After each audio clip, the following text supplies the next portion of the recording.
Qələbə təqvimimizin 5-ci ilində əsrlərlə məruz qaldığımız torpaq və sərvət itkiləri, məcburi köçkünlük və qaçqınlıq dərdi, daimi inamsızlıq və dərin genetik qorxularımız artıq tarixə qovuşur.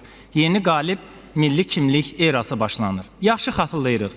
1-ci Qarabağ müharibəsindən sonra Azərbaycan xalqı döyüşə bilməz deyən, başqa millətlərə həsəd aparan və natamamlıq kompleksi yaşayan çoxlu insan vardı. Son 2 əsrdə biz silahlı düşməndən çox satqınlığa və xəyanətə, səs sürəti ilə yayılan şayələrə, başı pozuqluğa, içimizdəki inamsızlığa yenilmişik. Tariximizdə ilk dəfə birinci şəxs bütün döyüş meydanlarında öndə getdiyi üçün hamı bir axına çevrildi.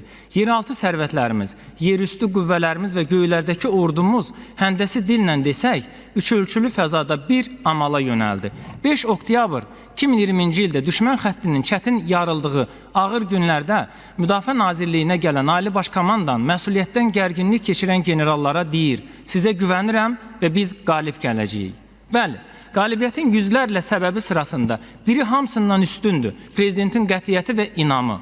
Vətən müharibəsinin 44 müqəddəs günü təkcə silahların döyüşü deyil, həm də liderin millətə birbaşa xitabının səlnaməsi oldu. 30 ildir Konstitusiyada yazılan Ali Baş Komandanlıq statusu İlham Əliyevin prezident kimi deyil, müharibədə qazandığı ali hərbi tituldur. 20 sentyabr 94-cü ildə neft savaşının udulması ilə 20 sentyabr Xankəndi zəfəri bir amalda birləşdiyinə görə qələbəmizin birinci müəllifi Ulu Öndərdir.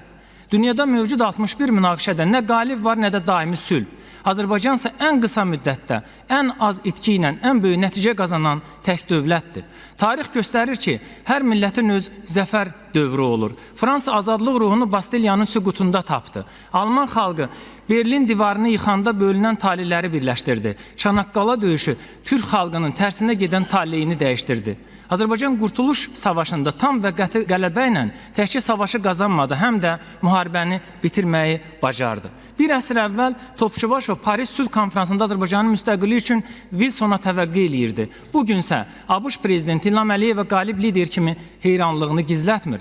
100 ildə millətimizin statusu dəyişib, indi bizi Kürəkçay müqaviləsini imzalamağa deyil, Vaşinqtonda qələbə zirvəsinə dəvət eləyirlər.